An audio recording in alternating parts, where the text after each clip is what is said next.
વેજલપુર ગામમાં સરકાર માન્ય વ્યાજબી ભાવની દુકાનમાં એચટી મકવાણા જિલ્લા પુરવઠા અધિકારી અને તેમની ટીમ દ્વારા આકસ્મિક તપાસ કરવામાં આવી હતી, જેમાં દુકાનના સંચાલક ડીએમ જસવાનીને કાયદેસર કાર્યવાહી કરતા આવા દુકાનદારોમાં ફફડાટ ફેલાયો હતો।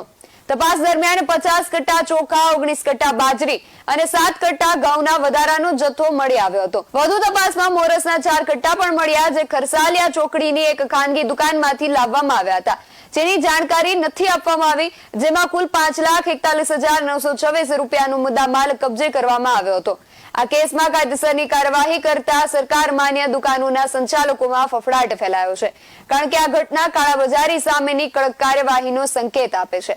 પંચમહાલ જિલ્લાના કાલોલ તાલુકાના વેજલપુર ગામ ખાતે આવેલી સરકારી વ્યાજબી ભાવની દુકાનમાં અમારી જિલ્લા પુરવઠાની ટીમ તેમજ મામલાદાર કાલોલની સંયુક્ત ટીમ દ્વારા આકસ્મિક તપાસણી કરતા આ દુકાનની અંદર જે જસવાણી કરીને જે પરવાનેદાર છે, એ પરવાનેદાર દ્વારા સૌ પ્રથમ તો જે અગાઉ એમણે ખાંડ વેચી મારેલ કાળા બજાર કરીને એ ખાંડની સરભર કરતા રંગે હાથ પકડાઈ ગયેલા છે। જે ખાનગી ખરીદીના 4 કટ્ટા ખાંડ મળી આવેલ છે, સાથે સાથે 50 કટ્ટા ચોખાની ઘટ મળી આવેલ છે, જે બારોબાર સગે વગે કરી અને વેચી મારેલ છે। તેમજ ઘઉંના 7 કટ્ટા અને બાજરીના 19 કટ્ટા જથ્થાની વધ પડેલી છે, જે જથ્થાને સીઝ કરવામાં આવેલી છે।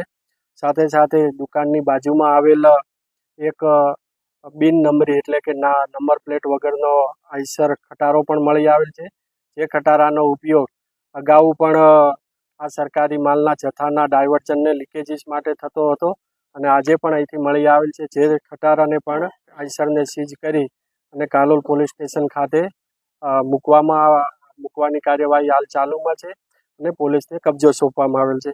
આમ કુલ મળીને 1,41,000નો સરકારી અનાજનો જથ્થો તેમજ આશરે 4 લાખની આઈસર ગાડી મળીને 5,41,000 જથ્થાનો મુદ્દામાલ કબજે લઈ આગળની કાર્યવાહી હાથ ધરવામાં આવેલ છે। બેસાણ ટીવી ન્યૂઝ સાથે સિરાજ જરગાલ, પંચમહાલ।